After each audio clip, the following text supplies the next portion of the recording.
China जिस तरह से हमारे ऊपर जब कब छोटे बड़े हमले कर देता है, हमारे देश के जवान बॉर्डर के ऊपर चाइना का डट के मुकाबला कर रहे हैं, अपनी जान तक दे रहे हैं। कई जवानों ने अपनी जान दे दी। उसके बावजूद सुनने में आता है कि चाइना कहीं पे इतने किलोमीटर अंदर घुस गया, चाइना कहीं पे इतने किलोमीटर अंदर घुस गया। भारत सरकार कहती है नहीं नहीं सब ठीक है। मीडिया में आता है, सोशल मीडिया में आता है कि नहीं नहीं सरकार ठीक नहीं बोल रही। अब एक तरफ चाइना हमें आंखें दिखा रहा है, एक तरफ बॉर्डर के ऊपर हमारा सैनिक जो है वो चाइना का डट के मुकाबला कर रहा है, अपनी जान तक दे रहा है।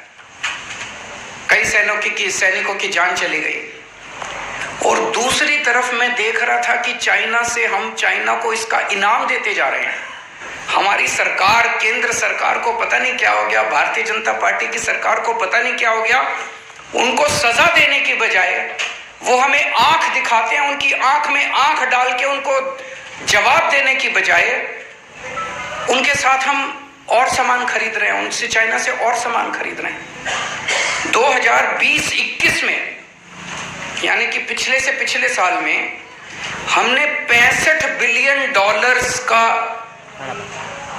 चाइना का माल खरीदा। $65 बिलियन मतलब मोटे मोटे तौर पे 5.25 लाख करोड़ रुपए का सामान भारत ने चाइना से खरीदा। चाइना ने और आंख दिखाई।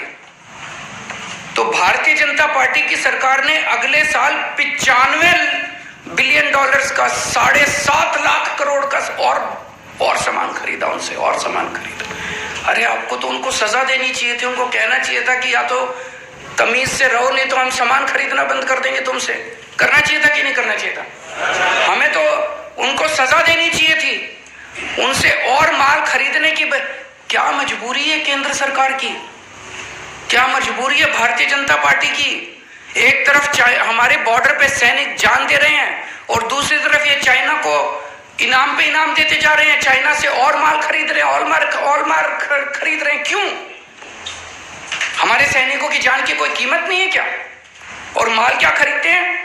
चप्पलें इंपोर्ट हो रही हैं, कपड़े इंपोर्ट हो रहे हैं, खिलौने इंपोर्ट हो रहे हैं। ये हम नहीं बना सकते? चप्पलें हम नहीं बना सकते? कपड़े हम नहीं बना सकते? वहां से चश्मे इंपोर्ट हो रहे हैं। ये सारा सामान तो हम भी बना सकते हैं, भारत भी बना सकता है। भारत के अंदर भारत के लोगों को मैन्युफैक्चरिंग करने की बजाय सारा सामान चाइना से खरीद रहे हैं, चाइना को शाबाशी दे रहे हैं। चाइना कुछ तो मजबूरी है इन लोगों की जो भारत को इन्होंने इस तरह से उनके सामने है।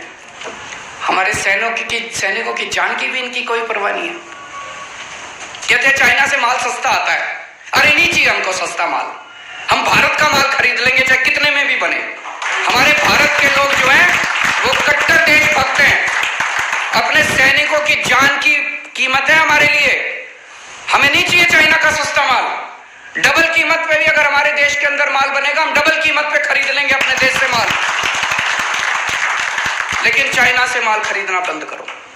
आज मैं इस मंच के जरिए भारत के लोगों से अपील करता हूं कि चाइना के माल का बॉयकॉट करना शुरू करो। नंबर 1, कट्टर देशभक्ति। हम कट्टर देशभक्त लोग हैं। ये कट्टर शब्द मैं जानबूझ के इस्तेमाल करता हूं कि मर जाएंगे, मिट जाएंगे, लेकिन देश के लिए सर्वस्व न्यौछावर है। सब कुछ न्यौछावर कर देंगे। देश पहले है, परिवार बाद में है, और मैं और भी बाद में हूं। आदमी स्वयं बिल्कुल लास्ट में है, सबसे पहले देश है। देश के लिए सर भी कटाना पड़े, देश के लिए सर्वस्व न्यौछावर करना पड़े, देश के लिए परिवार भी अगर न्यौछावर करना पड़े तो मंजूर है हम लोगों को।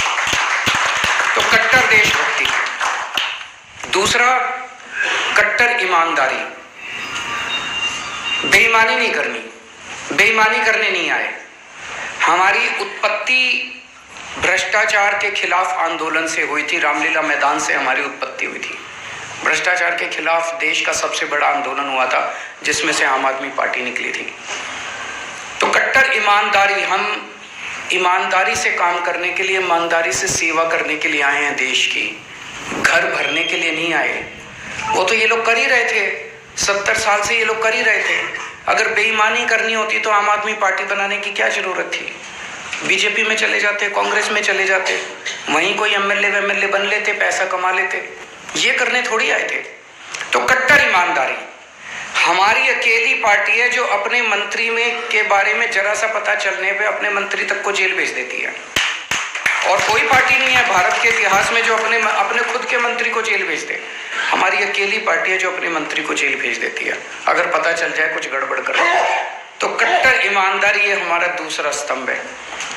और इंसानियत, इंसान का इंसान से हो भाईचारा, यही पैगाम हमारा। धर्मों के बीच में, जातियों के बीच में जो लड़ाई झगड़े कराते हैं, ये नहीं करना। सारे इंसान हैं, सब इंसान बराबर हैं, चाहे कोई किसी जात का हो, चाहे कोई किसी धर्म का हो, चाहे अमीर हो, चाहे गरीब हो, चाहे बच्चा हो, चाहे बूढ़ा हो, चाहे कैसा भी हो, सब इंसान बराबर हैं। और हर इंसान का फर्ज है दूसरे इंसान की सेवा करना।